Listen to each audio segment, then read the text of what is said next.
Дэлгэрхаан байгалийн нууц газрын хувьд бол олон экосистемыг дамж одоо тийм янз төрөл бүрийн экосистемууд нэг доор оршиж байдаг. Тэгээд одоо уртлаасаа тийм хээр түрэгдсэн хойдлаасаа сэрүүн бүсийн ойтой илүү чиглэг манжуурын элементүүд эсвэл хинтийн нурууны тагаар тохиолддог ургамлууд, хангай нурууны таг тохиолддог ургамлууд дэлгэрхааны уулын тагаар тохиолддог баг жишээний. Хэрлэн тооны хувьд бол хайрцангуй урагшаага байрладаг.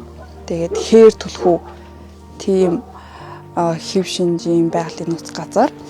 Төв халахын хээр тэгээд энэ уумар сэрүүн бүсийн ой хоёр ингэж уулзж байгаа. Жишээл одоо бидний нөгөө яриад байдаг хээрийн зүйл гэж хэлдэг цагаан зэрэг тий. Тэр бол одоо энэ хөндөгөр өвөлдөө орчихно. Гэтэл одоо бидний нөгөө хөвчин ойдол байдаг гэж бодоод идэг баавгаа болохоор манай одоо энэ тусгай амбалтай газар нутгийн умард хэсэгт байгаа хошин ойдол одоо байж байгаа жишээ нь. Одоо ийм сонирхолтой юм байна. За тэгэл одоо нөгөө муурнуудаас эхлэлтэй шилүүс байна, мануул байна тий. Ийм амьтд бол одоо энд бас цөөнгүй тоогоор бол байна. За нэг 300 орчим буг байна. Нэг 500-аад аргал байна гэсэн тиймэрхүү аргал хонь байна гэсэн тийм судалгааг бол тэднээс авч ажиллаж байгаа. Зүүн бүстэй байгаа хамгийн том одоо ийм тархууны популяц байгаад байдаг. Яг энийгээ дагаад л одоо нөгөө тархууны хууль ус агнуур бол одоо энд маш их гардаг. Зөрчилдөө ихтэй.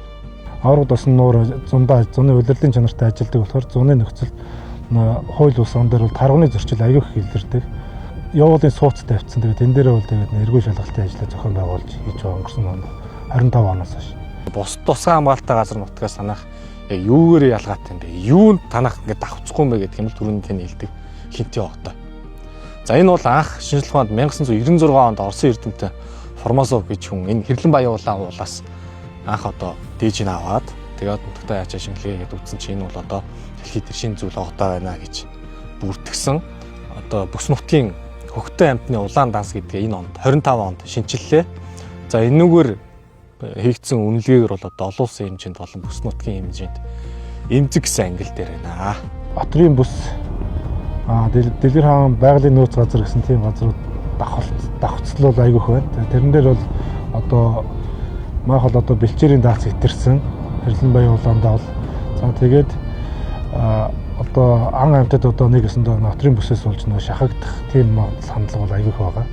Нэг нь болохоор одоо ингээд үн цэнтэй олон янзын амьтан юм байна одоо хамгаалъя гэдэг тий. Нэг хэсэг нь бол хамгаалалтын нутгийн концепц. Нөгөө тал нь болохоор өө эн чинь үржил шинтэй сайхан газар юм байна. Одоо ашиглая. Улсын хэрэгцээнд ашиглая тий. Ингээд одоо бас замбраагүй сүүлийн олон жил отроо зөв зохистой ашиглаагүйгээсээ болоод одоо манай энд бол ерөн бэлчээрийн додротлын нэлээд бол тодорхой төвшөнд бол хүрж байна. Малаас бол бишээ дэлхий өөрөө өөрчлөгдөж байгаа. Муурын суллын өөрчлөлт маань одоо тийм танаас явж байгаа процесс юм аа гэж тайлбарлаад байгаа байхгүй. Энэ хоёр байгалийн нууц газрын жишээг харахад бол хурцгаж хүчин зүйл бол мал юм аа гэдэг нь бол харагддаг. Одоо нөө отрын бүс дээр яг нэг хил давхцаад тэн дээр бол их зөрчил гарч байна. Хилийн бүстэй одоо нөө отрын бүс нэг нь болохоор дэлгэрхаан сумын байгалийн нууц газраар авцсан. Хилийн зэсэмгээ тогтооход аягүй хүндрэлтэй байгаа гэдэг. 2016 он гэхэд бол одоо энэ ууланд бол ер нь хаасайг л дагуур огтой тархацтай байсан. Уулаар яваад үзэхдээ ийм бондор ийм хөөёг хийсэн намар байсан. За тэгэл тэр өвөл бол одоо маш олон мал орж ирсэн. Тэгээ 2 жилийн дараа эргээд үзэхэд бол дагуур огтой байхгүй болсон байсан. Үнэхээр үн цэнтэй, олон улсын түвшинд үн цэнтэй, бүс нутгийн түвшинд үн цэнтэй, хязгаарлалт тархацтай, ховор амьтан байгууд хэдүүлээ хамгаалсан шиг хамгаалъя. Тийм ээ. Харин нөгөө талдаа ашиглалтаа бол хэдүүлээ ингээд шийдсэн зүгээр болов гэсэн бидний одоо тийм хувь хүний судлаач хүний байр суурь.